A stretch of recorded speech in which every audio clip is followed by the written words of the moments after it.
Today's video is going to be a little different. I made a compilation of a bunch of pictures from things I've come across from my construction background. I did property management maintenance for many, many years. Did some flips, rehabs, all sorts of good things. So what I did was I just, like I said, took some pictures. Going to give a little narration to these snapshots of different things, and if you find it interesting, that'd be cool. Go ahead and subscribe. Give comments below on any of the pictures as well, or anything.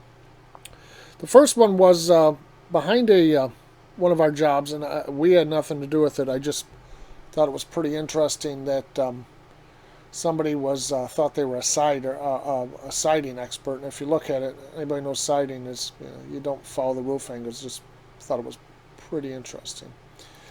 Second video was a property maintenance thing. They moved out, and it was boyfriend, girlfriend, and as you can see, they left the door frame to the bathroom, but the center insert was completely missing and kicked out. Next video, I got a service call. This was a 4-unit building. This was a basement. It was a huge basement. Normally the basement was empty, and there, the hot water tanks and electric panels were down there. Well, this particular time I got there, I go downstairs, and the first picture is what I walked into. It had the chairs, a table, and a whole blanket something. Well, further looking, behind the blanket was the picture here. It was a tanning bed. They were running their own little tanning bed salon out of the basement. They had a little waiting area, radio, everything else. So pretty interesting. This picture here was a property we took over from another property management company. The lower tenant was complaining that they were getting dripping. This is in between a drop ceiling and a ceiling above. They were getting dripping. They could hear water. They weren't getting wet all the time. Upon removing the panel, the upper bathtub shower leaked, and leaked badly. So this property management company's response to fixing it was they took 6mm plastic, as you can see, and they stapled it to the floor joists of the apartment above to just make a catch-all. So there was really nice and nasty water sitting in there. This slide here, we had, this was another unit we had taken over. The lower tenant complained that whenever the upper tenant ran the bathroom, the shower, toilet, whatever, they had really loud whooshing noises of water, and their floor in their bathroom used to get all wet.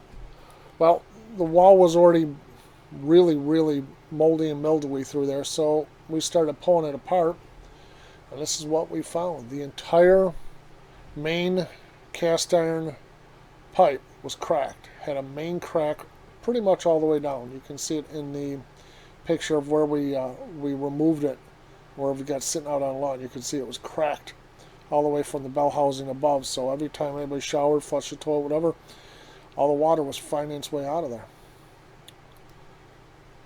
This slide was nothing particular. It just, we had gone in. It was a 4-unit building, also again taken over, and this apartment wasn't being used. This hot water tank had to be the oldest hot water tank I think I've ever seen. It had little slider adjustments you can see and all that. I don't know if it worked, because of course we went ahead and replaced it, but it was just pretty interesting because I've never seen anything that old. This video was a complaint of a tenant video. We'll call them pictures, not videos. This one was a tenant started to complain that their hot water was not up to par. They were running out of it very quickly. Went down, and as you can see, the hot water was boiling out of the top of this tank, and it had been doing so for quite a while because it had very thick slime and all sorts of good stuff, as you can see on it.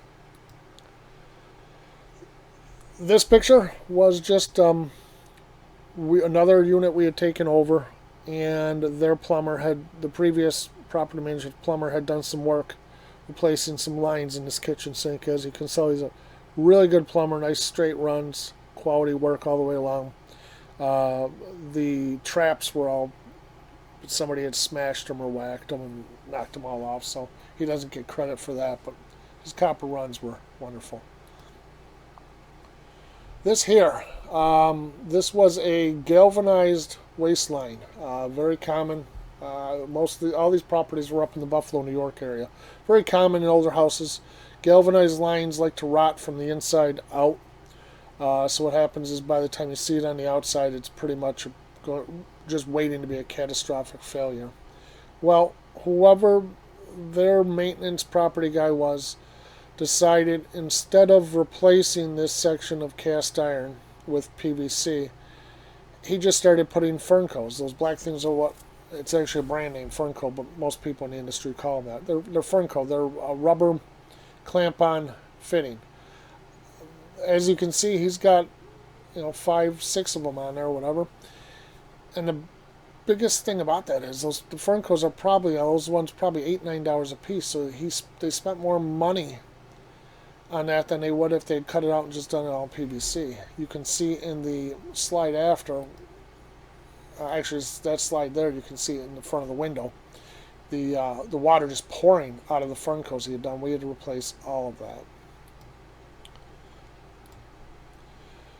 This slide here, crawl space, and tenants were lower tenant. It was another 4-unit building. Lower tenant was complaining that they were getting sewage smell quite regularly, so we got down in that crawl space. It was also a weird setup because I've never seen a 3-inch main stack. As you can see, the bell there had been reduced down to 2 inches. Well, the 2-inch main line, which is taking their sewage, their sinks and everything, rotted directly above that. And as you can see, it had been for a while, and so it was just dumping everything over the edges and down into the crawl space. The bubbles were obviously somebody before we'd gotten there had done dishes or taken a shower or something, so all the bubbles were all over. Never understood this either. This is a Buffalo apartment, and those are 9-foot ceilings. Now, National Fuel has to, which is the gas company in Buffalo, has to install the meters. So I have no idea what exactly was going on here that they had put, because I can't see a tenant or anybody else relocating those meters for that amount of work up into there, because they were also locked. So National Fuel, they were, basically 9 feet in the air. Just one of those head scratchers. This slide was just something simple. I got a call first thing in the morning from a tenant. A drunk driver had come, and those are solid concrete steps. As you can see, they held up pretty well. Just wrought iron railings did not. The car, when I got there, the cops were pulling it off of there. It was wedged all the way up onto the concrete. These pictures here were another property that we had taken over. The tenant in this unit had a drop ceiling, like most do, because in these older apartments it's just easier, instead of fixing the entire drywall ceiling, they just throw in drop ceilings.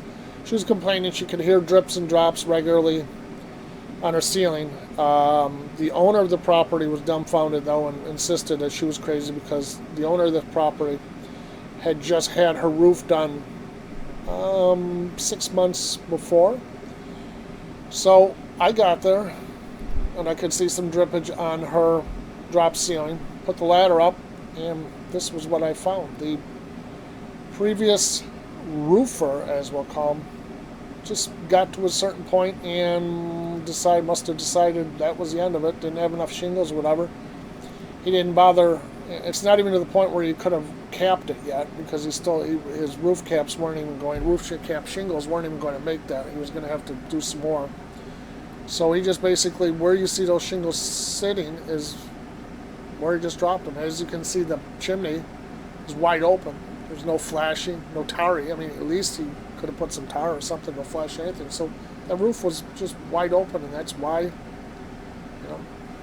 So it's just one of those things you gotta, don't always trust you get what you pay for. Sometimes you gotta really know who you're hiring or keep an eye on what's going on. This picture was an eviction. The people were evicted and supposedly had moved out. What you see there in the picture is exactly what they left. We threw all that away. It was all the trash.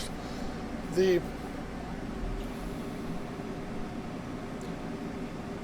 picture, though, what I want you to really look at is, I know they had I'd been there before. They had a pit bull, and anytime you beat on the door, the pit bull would go nuts, just absolutely ballistic.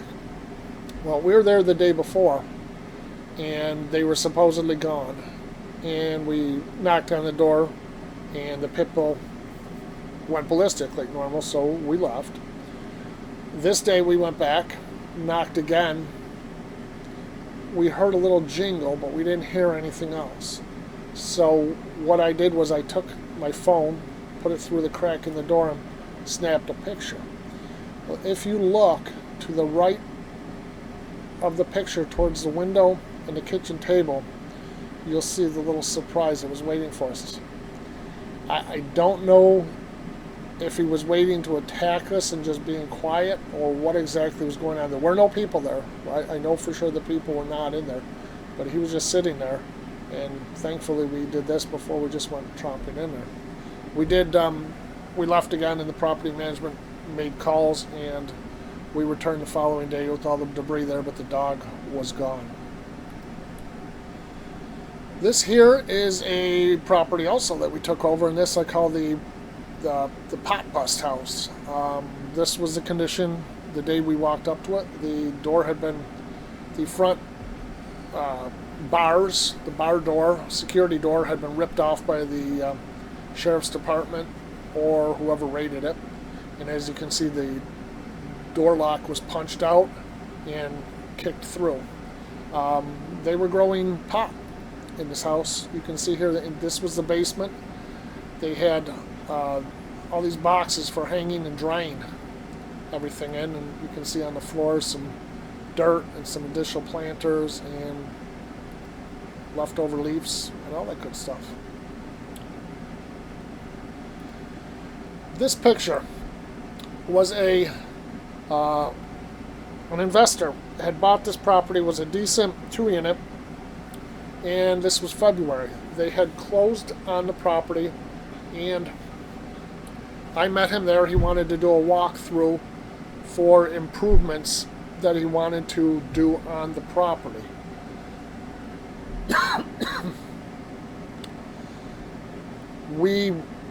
As we opened the front door, and again, this is February in Buffalo, I thought I heard water running.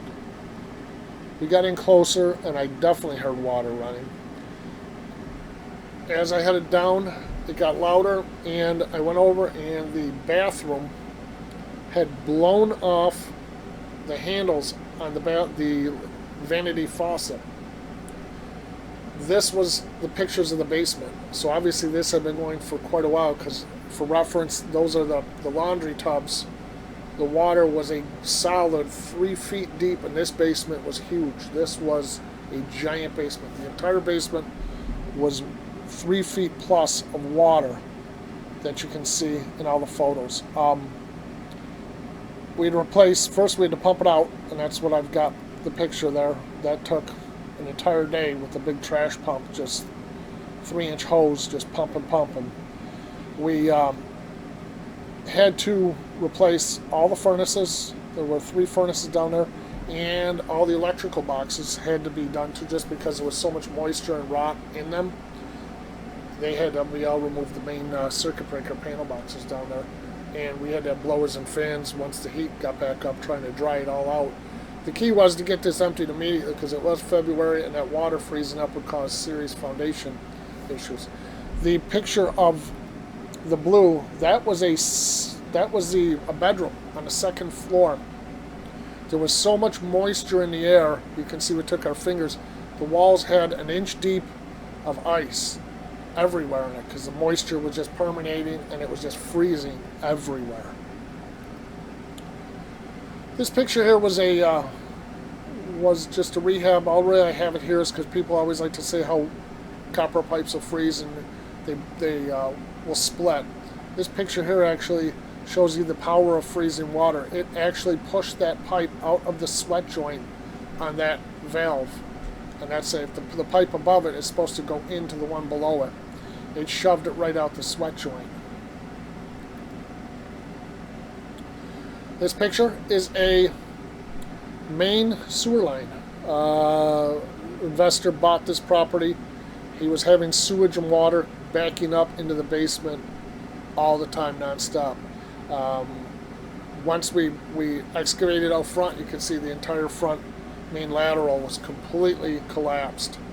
So what you see there is we had to actually go through and replace it. We put a brand new clean out on it because the old style's never been had clean out. So that's what really shows there is putting the clean out onto it. This one, this was a rehab. This is a side room of a kitchen. It was a little tiny one, and it was somebody was using it for like a workshop. A little bench and all that in there. If you see in the right corner, the white, that's a freezer, and it was all like tied up, closed up. Granted, the rehab was relatively clean. There was not any debris or odors or any issues in it. It was just, it had to be completely updated is what we did. Well, we cleared this out because this was obviously not going to be a workshop anymore. We had opened it up to make it part of the kitchen. We pulled that freezer out, and when we did, this picture here you're going to see is what we found. It was the most horrific thing you could ever see or smell. The freezer had sealed well enough that there was nothing coming out. It was not plugged in, and obviously had not plugged. All the meats in here were so old they actually had liquefied, and when we opened it, it was pouring out. It was like a horror movie, and the smell. This was the backyard. You could walk to the front. You stand out front, and the smell just, it still punched you in the face, knocked you over. We ended up having to clean it up, clean out as best we could because the landfill wasn't going to take it that way, and then tied it up and disposed of it. That was a lot of fun. The final one here was just a picture of another foreclosure we had done. This pool, the whole property had been vacant, bank owned for 8 years. The pool is a liner pool. Normally you don't want to pump a liner pool out completely because it'll cause you issues with liners, but the whole top of it had been fenced and caged off, and as I said, it was 8 years. It was so thick, the water, there was no way you were going to bring it back. It was so thick with debris and frogs and just garbage that, again, we had the giant trash pump, had to pump it all completely out.